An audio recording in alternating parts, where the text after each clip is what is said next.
Good morning to all. આપણે ગયા લેક્ચરમાં ફર્સ્ટ ચેપ્ટર પૂરું કર્યું. આજે આપણે બીજું ચેપ્ટર જોશું, unit 2, instrument air supply system. Okay, આજનું આપણું બીજું ચેપ્ટર છે યુનિટ 2, જેનું નામ છે ઇન્સ્ટ્રુમેન્ટ એર સપ્લાય સિસ્ટમ. તો એમાં કયા કયા ટોપિક આપણે અલગ અલગ સિલેબસમાં જોયું તો એ મુજબ આપણે ટોપિક સ્ટડી કરશું. તો પહેલો ટોપિક છે sizing criteria and pressure level four air supply system. તો કેટલો સાઇઝિંગ ક્રાઇટેરિયા છે અને પ્રેશર લેવલ કેટલું એર સપ્લાય સિસ્ટમ માટે એ આપણે આજે સ્ટડી કરશું. જીટીયુ ની ફાઇનલ પરીક્ષામાં સાઇઝિંગ ક્રાઇટેરિયા અને pressure level four air supply system 3 અથવા 4 માર્ક્સમાં પૂછાઈ શકે. બરાબર, આઈએમપી છે, ઘણી વખત પૂછાણું છે અને પૂછાઈ પણ શકે. બરાબર, sizing criteria and pressure level four air supply system. Clear? ચાલો, સૌથી પહેલા આપણે સ્ટડી કરશું સાઇઝિંગ ક્રાઇટેરિયા. તો એમાં શું થાય, તો એમાં જે ઇન્સ્ટ્રુમેન્ટ એર સિસ્ટમની કેપેસિટીની જરૂરિયાત પ્રમાણે સ્ટાન્ડર્ડ મુજબ યાદી બનાવવામાં આવે છે. બરાબર, શું થાય કે ઇન્સ્ટ્રુમેન્ટ એર સિસ્ટમની કેટલી કેપેસિટી છે એની જરૂરિયાત પ્રમાણે સ્ટાન્ડર્ડ મુજબ યાદી બનાવવામાં આવે છે. પછી આ જે યાદી બનાવ્યા બાદ આપણે એ પણ જાણવું જોઈએ કે એક સમયે કેટલા ન્યુમેટિક ઇન્સ્ટ્રુમેન્ટને ઓપરેટ કરવામાં આવે છે. ક્લિયર? બરાબર, આપણે યાદી તો બનાવી લીધી, પણ યાદી બનાવીને પછી આપણે એ પણ ચોક્કસ જાણવું જોઈએ કે એક સમયે આપણે કેટલા ન્યુમેટિક ઇન્સ્ટ્રુમેન્ટને ઓપરેટ કરવામાં આવશે. હવે ઘણા બધા ઇન્સ્ટ્રુમેન્ટને કન્ટિન્યુઅસ એર સપ્લાયની જરૂરિયાત રહે છે અને તથા ઘણા ઇન્સ્ટ્રુમેન્ટમાંથી સતત એર બ્લાઇન્ડિંગ થતી હોય છે. બરાબર, એટલે ઘણા બધા એવા ઇન્સ્ટ્રુમેન્ટ હોય કે જેને સતત એટલે કે કન્ટિન્યુઅસ એર સપ્લાયની જરૂરિયાત રહેતી હોય અને ઘણા ઇન્સ્ટ્રુમેન્ટમાંથી સતત એર જે બ્લાઇન્ડિંગ એટલે કે લીક થતી હોય. બરાબર, ક્લિયર? તો ઘણી એપ્લિકેશનમાં ઇન્સ્ટ્રુમેન્ટ સપ્લાય લાઇનની લેન્થ વધારે હોય, આથી પ્રેશર ઘટવાની શક્યતા રહે છે. આવી બાબતોનું પણ ધ્યાન રાખવામાં આવે છે અને પછી યાદી બનાવવામાં આવે છે.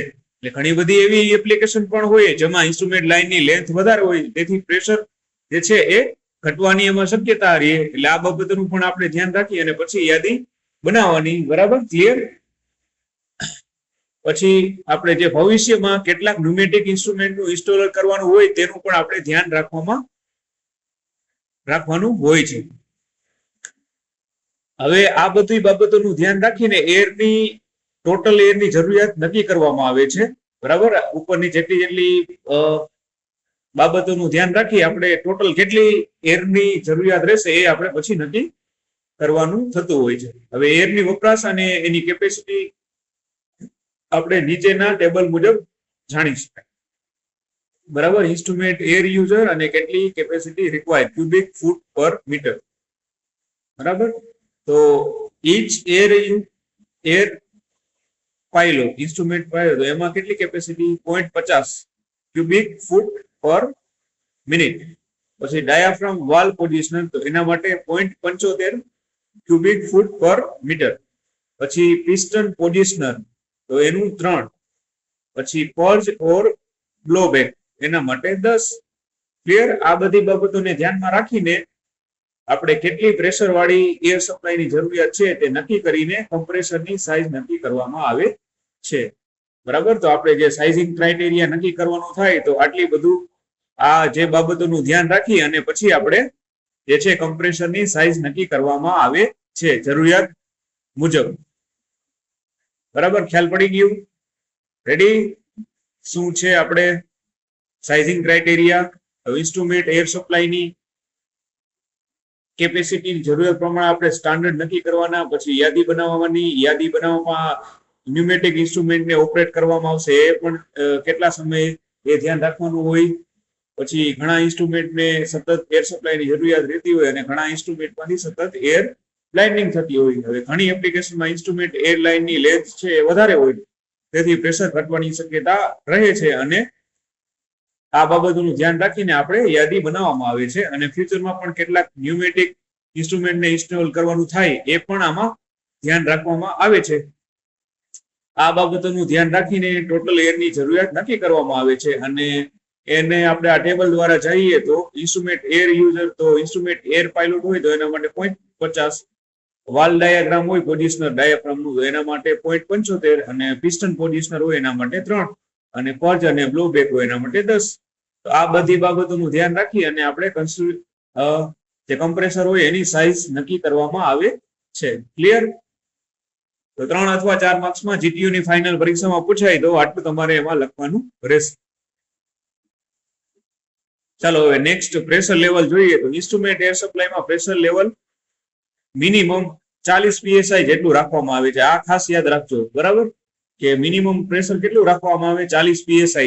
psi બધાને ખબર છે પ્રેશરનો યુનિટ છે, બરાબર. તો ઇન્સ્ટ્રુમેન્ટ એર સપ્લાય સિસ્ટમમાં પ્રેશર લેવલ કેટલું રાખવામાં આવે? મિનિમમ 40 psi જેટલું રાખવામાં આવે છે. ચાલો, અને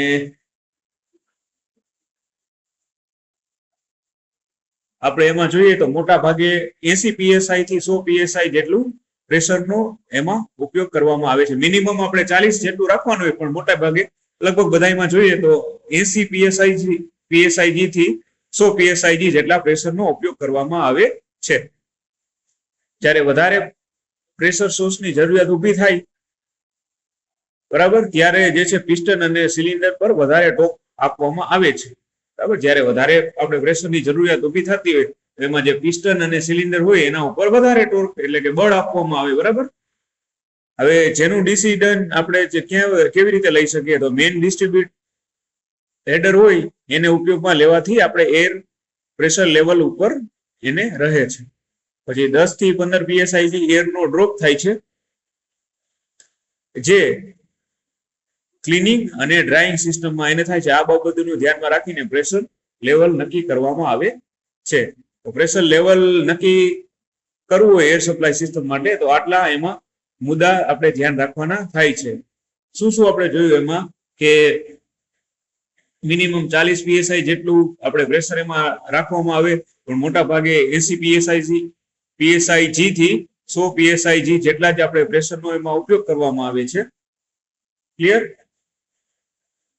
પછી બીજું જોયું, જ્યારે વધારે પ્રેશર સોર્સની જરૂરિયાત ઊભી થાય ત્યારે પિસ્ટન અને સિલિન્ડર પર વધારે ટોર્ક આપવામાં આવે છે, બરાબર, જેનું ડિસિઝન મેઇન ડિસ્ટ્રીબ્યુશન હેડર આપણે ઉપયોગમાં લેવાથી એર પ્રેશર ઉપર એને રહે છે. પછી 10 થી 15 psi એરનો ડ્રોપ થાય છે, જે ક્લિનિંગ અને ડ્રાઇંગ સિસ્ટમમાં થાય છે. આ બધી બાબતોને ધ્યાનમાં રાખીને પ્રેશર લેવલ નક્કી કરવામાં આવે છે, બરાબર. તો આટલા પોઈન્ટ આપણે પ્રેશર લેવલ જ્યારે નક્કી કરવું હોય તો ધ્યાનમાં લેવાના થતા હોય છે. ક્લિયર? એક વખત જોઈ લો ઇન્સ્ટ્રુમેન્ટ એર સપ્લાય સિસ્ટમ, જેમાં સાઇઝિંગ ક્રાઇટેરિયા અને પ્રેશર લેવલ કેટલું હોવું જોઈએ, બરાબર. તો પરીક્ષામાં પૂછાય તો તમારે આટલું લખવાનું રહેશે. ક્લિયર? સાઇઝિંગ ક્રાઇટેરિયા અને પ્રેશર લેવલ જોઈ લો એક વખત. ઇન્સ્ટ્રુમેન્ટ એર સિસ્ટમની કેપેસિટી જરૂરિયાત પ્રમાણે સ્ટાન્ડર્ડ મુજબ યાદી બનાવવામાં આવે છે. જે યાદી બનાવ્યા બાદ એ પણ આપણે જાણવાનું જોઈએ કે એક સમયે કેટલા ન્યુમેટિક ઇન્સ્ટ્રુમેન્ટને ઓપરેટ કરવામાં આવશે. પછી ઘણા ઇન્સ્ટ્રુમેન્ટને કન્ટિન્યુઅસ એર સપ્લાયની જરૂરિયાત રહે છે, તથા ઘણા ઇન્સ્ટ્રુમેન્ટની સતત એર બ્લાઇડિંગ થતી હોય છે. ઘણી એપ્લિકેશનમાં ઇન્સ્ટ્રુમેન્ટ સપ્લાયની લેન્થ વધારે હોય છે, આથી પ્રેશર ઘટવાની શક્યતા રહે છે. આ બધી બાબતોનું આપણે ધ્યાન રાખી અને યાદી બનાવવામાં આવે છે. પછી ફ્યુચરમાં પણ કેટલા ન્યુમેટિક ઇન્સ્ટ્રુમેન્ટનું ઇન્સ્ટોલ કરવાનું હોય છે તેનું પણ ધ્યાન રાખવામાં આવે છે.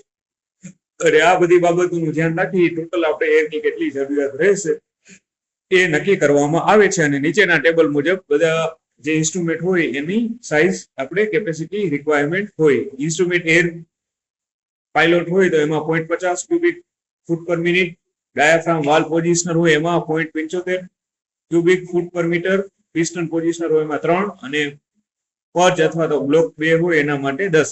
આ બધી બાબતોને ધ્યાનમાં રાખી આપણે પ્રેશર વાળી એર સપ્લાય ની જરૂરિયાત છે તે મુજબ કમ્પ્રેસર ની સાઇઝ નક્કી કરવામાં આવે છે. પછી એ જ પ્રમાણે પ્રેશર લેવલ, તો instrument air supply system pressure level minimum 40 psi જેટલું રાખવામાં આવે, પણ મોટે ભાગે મોસ્ટ ઓફલી 80 psi થી 100 psi જેટલા જ પ્રેશરનો એમાં ઉપયોગ કરવામાં આવે છે. પછી જ્યારે વધારે પ્રેશર સોર્સની જરૂરિયાત ઊભી થાય ત્યારે પિસ્ટન અને સિલિન્ડર ઉપર વધારે ટોર્ક આપવામાં આવે છે, જેનું ડિસિઝન મેન ડિસ્ટ્રીબ્યુશન હેડર હોય એના ઉપયોગમાં લેવાથી એર પ્રેશર ઉપર હોય છે, લેવલ ઉપર વડે. પછી 10 થી 25 psi જે એરનો ડ્રોપ થાય, જે ક્લીનિંગ અને ડ્રાઇંગ સિસ્ટમમાં થાય છે, આ બધી બાબતોને ધ્યાનમાં રાખી પ્રેશર લેવલ નક્કી કરવામાં આવે છે. ક્લિયર? આજના લેક્ચરમાં આટલો ટોપિક રાખીએ. નેક્સ્ટ લેક્ચરમાં supply system for small air requirement આપણે સ્ટડી કરશું.